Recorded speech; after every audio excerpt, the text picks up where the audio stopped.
Welcome to Panel Surfing. I'm Steve Sanu, sitting here with none other than Editor-in-Chief over here at Dark Horse, Scott Allie. How are you, sir? Great. Thanks, Steve. We're here to talk about Fight Club 2, and you've worked on a number of incredible comics during your career.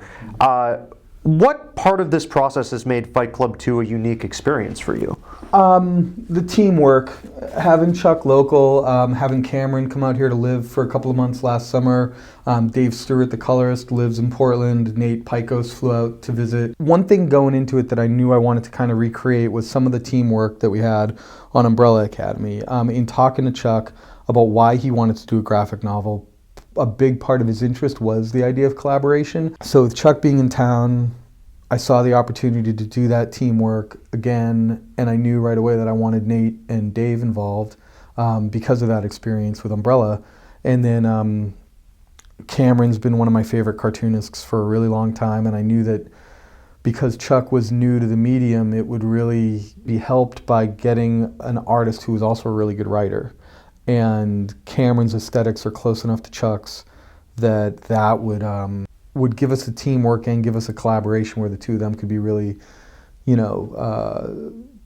tightly wound together in terms of telling the story.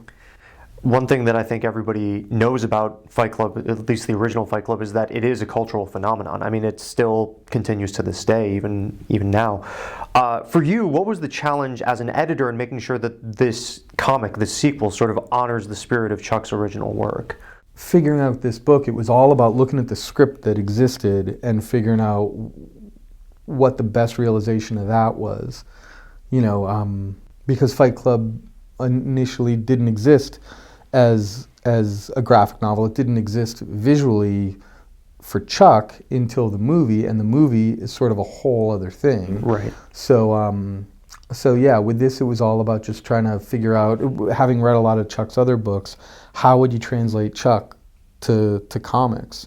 And this team, and the range of visualization that you get from Cameron with his, really expressive and sort of cartoony artwork, to David, which is so realistic and at the same time abstract and surrealistic. It was like by taking such different approaches to the imagery, we got to approach the breadth of Chuck's vision. The comic actually feels like it's really inviting to new readers, which is not something that you always get from a sequel. How important was it to Chuck, to keep this book accessible? We're doing a sequel 20 years later. I think it's a challenge, and it's absolutely essential to make it accessible, because while there's a certain massive cultural impact from Fight Club, you have to at once assume that a lot of people know who and what Tyler's all about, but they're not going to have a great crystal clear memory of the story, or certainly the differences between the novel and the film. So I hope that the comic does a good job of just starting and introducing you to some characters and rolling with it. It starts in a familiar enough place, introducing Tyler and Marla and Sebastian, the narrator, who finally gets a name. And where it goes over the course of the 10 issues is so far afield of what the original was. I mean, it sounds great. The first issue looks fantastic, and I can't wait for readers to get their hands on it. Yeah, me too. Be sure to pick up your copy of Fight Club 2 #1 at your local comic store. I'm Steve Sanu, and he's Scott Allie, and this is Panel Surfing.